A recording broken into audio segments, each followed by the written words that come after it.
सबो मनला जय जौहर।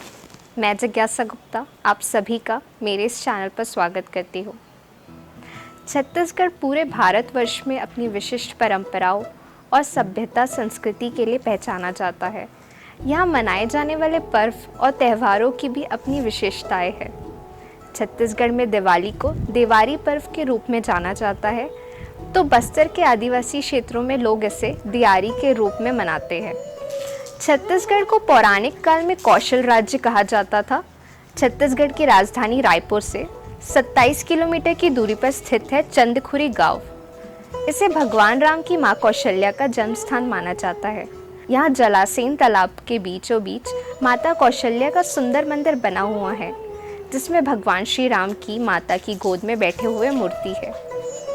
इतिहास विद्वान डॉक्टर हेमू यादव ने बताया है कि रामायण के बालकांड के सर्ग 13 श्लोक 26 में आरंग विकास खंड के तहत आने वाले गांव चंदखुरी का जिक्र मिलता है। तब इसका नाम चंद्रखुरी हुआ करता था, जो बाद में बोलचाल में चंदखुरी हो गया। रामायण में छत्तीसगढ़ के इलाके को दक्षिण कौशल कहा गया है। रामायण के मुताबिक कौशल के राजा भानुमत थे। भानुमत आरंग में ही रहा करते थे। उनकी पुत्री का नाम भानुमती था। इनका विवाह राजा दशरथ से हुआ। शादी के बाद कौशल क्षेत्र की राजकुमारी होने की वजह से उनका नाम कौशल्या पड़ा। भगवान श्री राम को लेकर छत्तीसगढ़ में ऐसी मान्यता है कि उन्होंने 14 वर्ष के वनवास काल में से 10 वर्ष दंडकारण्य में व्यतीत किए। रामायण कथा के कई लेखों में भगवान श्री राम के छत्तीसगढ़ दक्षिण कौशल में प्रवास के वृत्तांत है। रामायण से संबंधित कई शोधकर्ताओं ने आज के छत्तीसगढ़ राज्य में श्री राम के इस पथ को चिन्हित करने का प्रयास किया है। प्रयाग के बाद भगवान राम छत्तीसगढ़ के चित्रकूट पहुंचे थे। यहीं राजा भरत दशरथ की मृत्यु का समाचार लेकर पहुंचे थे। राम वापस चलने को तैयार नहीं हुए तो भरत उनकी चरण पादुका लेकर लौट गए थे। चित्रकूट के वन में अत्रि ऋषि का आश्रम था, जिनके सानिध्य में भगवान राम ने कुछ वक्त बिताया था। अत्रि ऋषि के आश्रम के बाद दंडकारण्य के घने जंगल शुरू होते थे। मध्य छत्तीसगढ़ में करीब 5 साल बिताने के बाद प्रभु राम कंक ऋषि के आश्रम की ओर बढ़े। वर्तमान में यह इलाका कांकेर कहलाता है। वहां से केशकाल की तराई से गुजरते हुए धनौरा पहुंचे। यहाँ सैकड़ों राक्षसों का वध करने के बाद नारायणपुर होते हुए छोटे डोंगर पहुंचे। यहाँ से बारसूर होते हुए चित्रकूट गए। यहाँ चौमासा बिताने के बाद इंद्रावती नदी के तट पर बसे गांव नारायणपाल गए। यहाँ से जगदलपुर होते हुए गिदम पहुँचे। गिदम से वे शंखनी और डंकनी नदी के तट पर बसे दंतेवाड़ा पहुँचे। यहाँ से कांकेर नदी के तट से होते हुए आगे बढ़े और तीर्थगढ़ पहुँचे, जहाँ से कुटुम्बसर गए।